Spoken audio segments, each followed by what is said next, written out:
Hello, 'tis your boy Dreaded Don here again to deliver you my top 10 games for the month of October.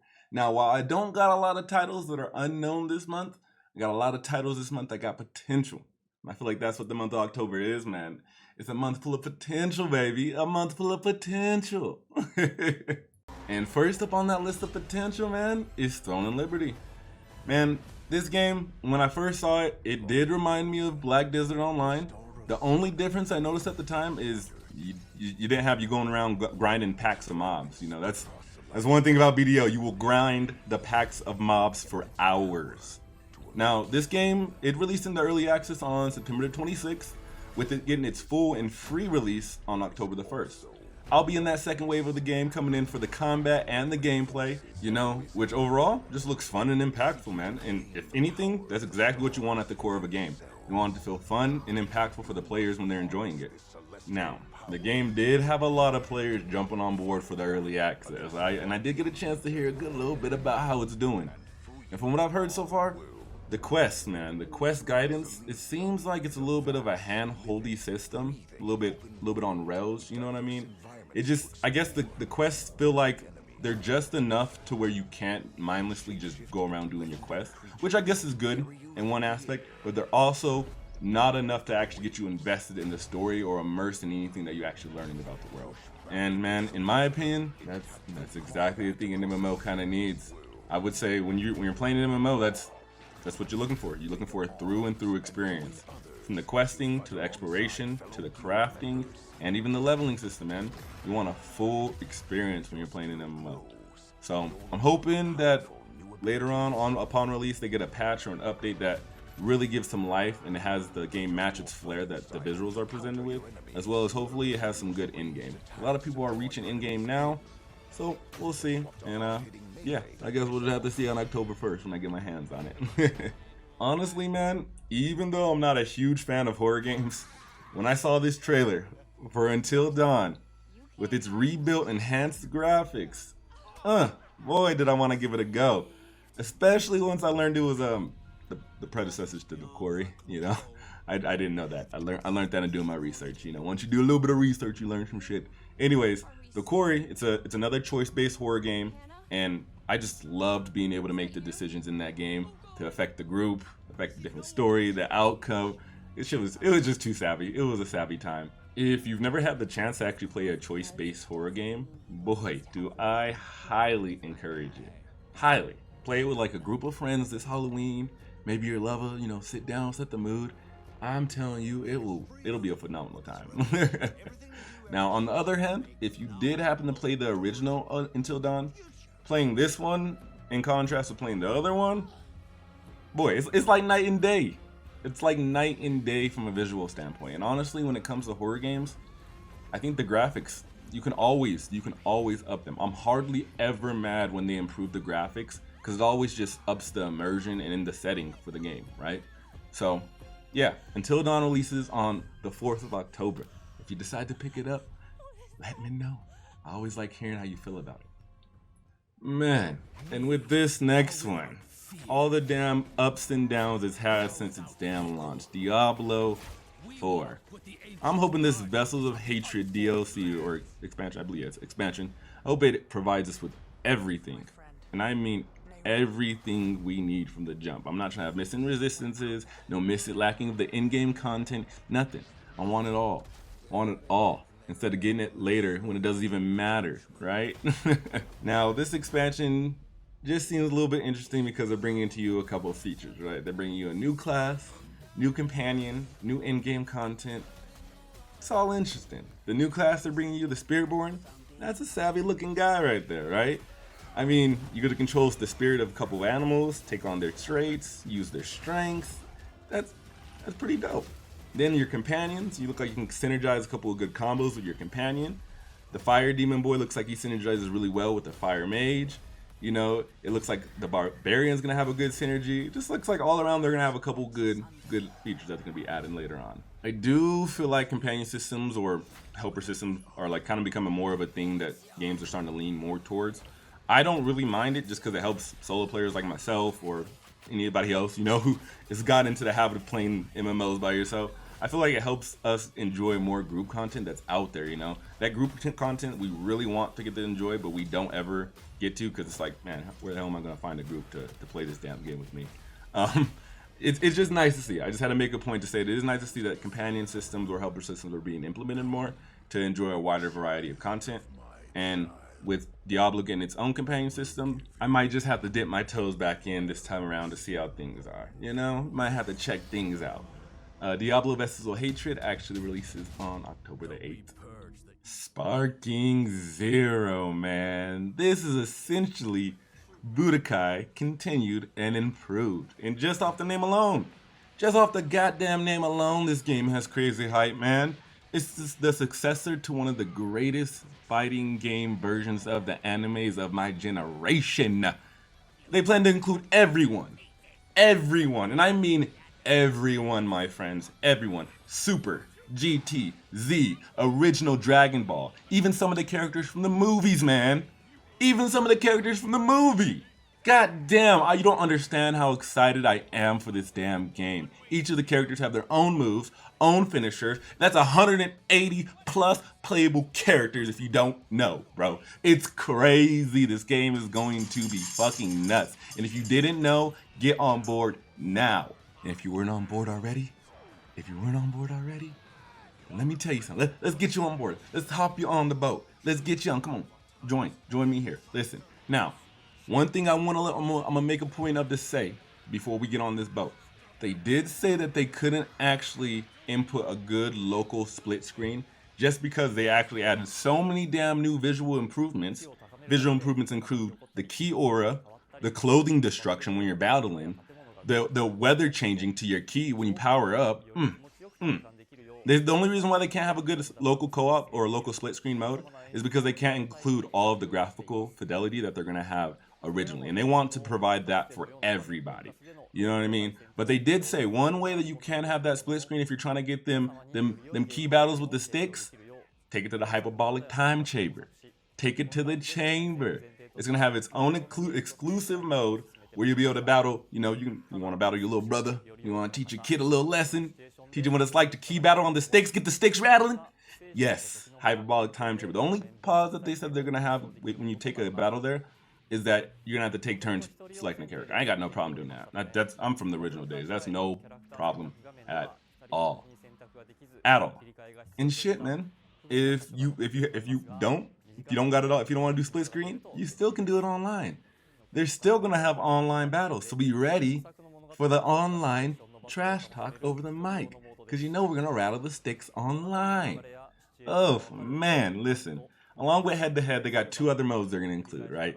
You know, I got to calm down with the cousins. I got to let you guys know properly. They're going to have the episode battles, right? Where you have to play as icons, you know, Goku, Vegeta, Jiren, people like that. Each having their own portions of the stories with different points being able to be changed at different sections. Where you'll be able to have your own vision of the story, I guess you could say, where you can be like, all right, well, I don't want to have Piccolo come and help me battle Raditz. You know what I mean? Oh, I don't want to take Krillin to go fight Frieza, stuff like that.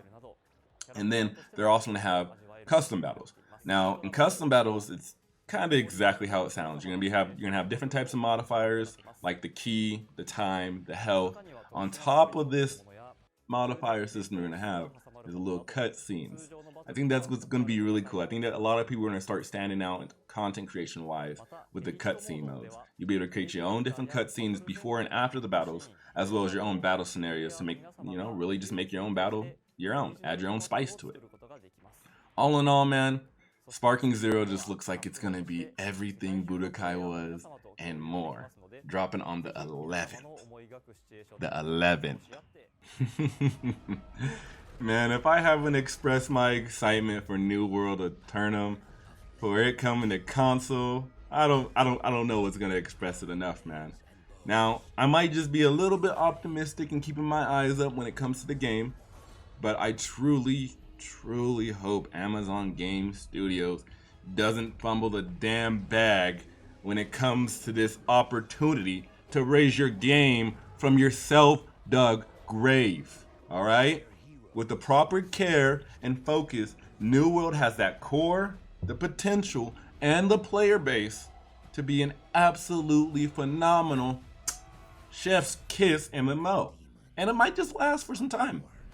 The only negativity, the negativity for the game comes from its poor handling on PC. Like, had it not been poorly managed and had it actually came out with full content, less exploits and bugs, no fucking bots, man, the game would have been great on PC. But because it didn't, it has to have a console release. And that console release will be on October the 15th. And you know what? AGS better get their shit straight. That's all I'm saying. I'm excited for this game. I want it to be good. So get it right. And boom, man. That's the top 5 games that I'm going to be playing for the beginning of the month of October. These next 5, not to say that they're not as important, they're just coming out later in the month, should I say. And that's when I'll be playing them, later in the month. We're getting into it. We have Teenage Mutant Ninja Turtles, Mutants Unleashed. Boy, what a title. We're going to stick to TMNT Mutants Unleashed.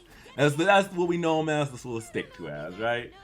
Oh, man, the movie last year was, this is so good. If you've seen it, you know.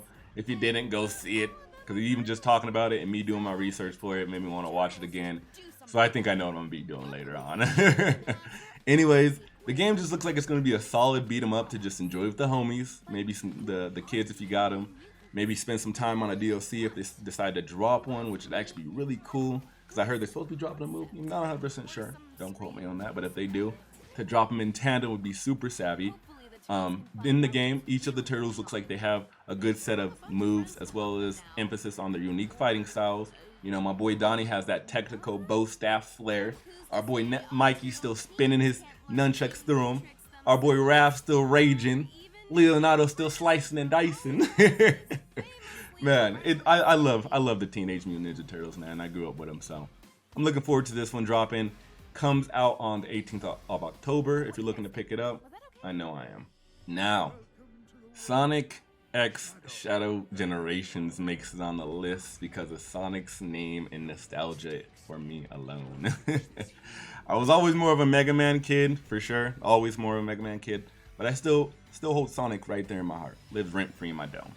I remember, you know, playing on the Sega, just blasting through the levels, looking at the screen, be like, how fast can this little dude go? How fast can I get him zipping through this level? How fast can we really just get this man going? And I ain't gonna lie, man. I haven't kept up with a lot of the Sonic games, but it is still nice to see that little has changed outside of that. You know, it still has that fast pace, zipping through a level, collecting the coins, getting to the end of the level at the end of the day, right? And it's dope to see Shadow getting his own game. He's getting a dope voice actor, Keanu Reeves. Keanu Reeves voice acting, we know him as John Wick. John Wick is definitely Shadow. So it's dope to see that. In the game, man, they plan on overhauling Shadow damn near completely, not his visual design or at all. It's mainly just his abilities that he's going to have.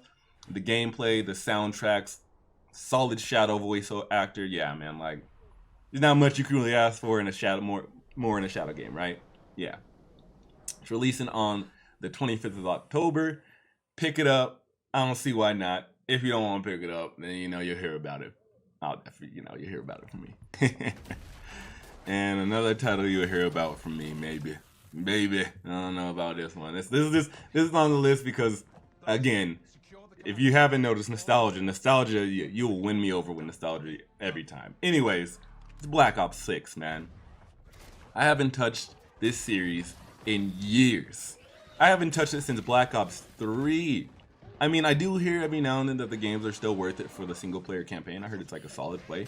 But I'm really slightly interested in this one just because they're bringing back round-based zombies, bro. Round-based zombies. I mean, they had it before, but they're talking about the original, like Black Ops 2, 3 round-based zombies. That's everything. I remember the late night with the boys into the AM, trying to get to round 100. Wonder Waffle, Thunder Gun, you know, Ray Gun. Ugh. And if they're genuinely bringing it back, you know I will be right there on October 25th to play it. Hope to see you guys there. If not, we'll see what it is. And now, while we're seeing a few things, we're seeing Veilguard releasing on the 31st of October.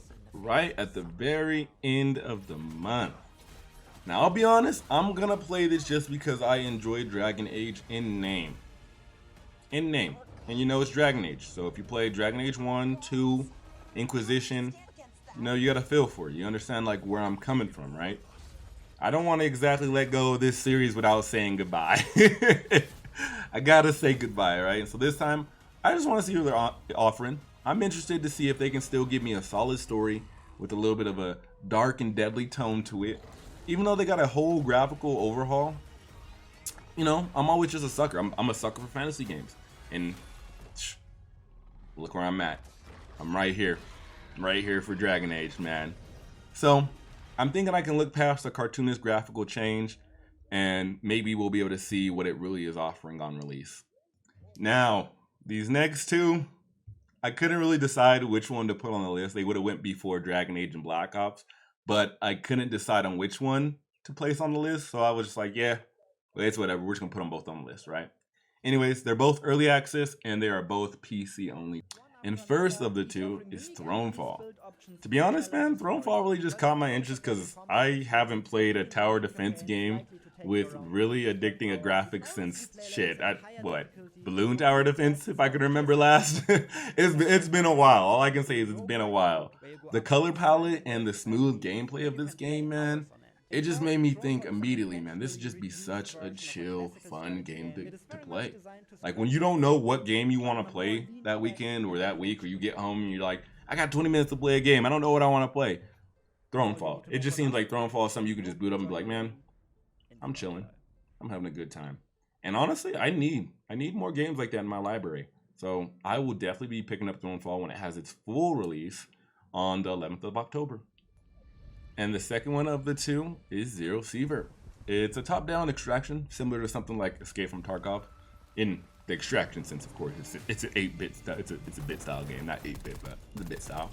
I see a lot of good with this one, man. I just see a lot of good with it, ranging from its gameplay to its looting to its map exploration to its skill building, all of it. It just looks like fundamentally at its core, it looks like it's a very good game that's gonna allow you to spend a lot of time in it. And sometimes that's what you want. You want a repeatable game that allows you to just waste time. And I feel like Zero is that. That goes into its full release on October the 23rd, and I'm excited for it. And with that, that'll be my 10 or, 11 titles for the month of October. If there's any I missed that you're excited for, let me know down below. Leave a like on the video, and always sub for more info. Otherwise, I'll catch you guys on the horizon. Deuces.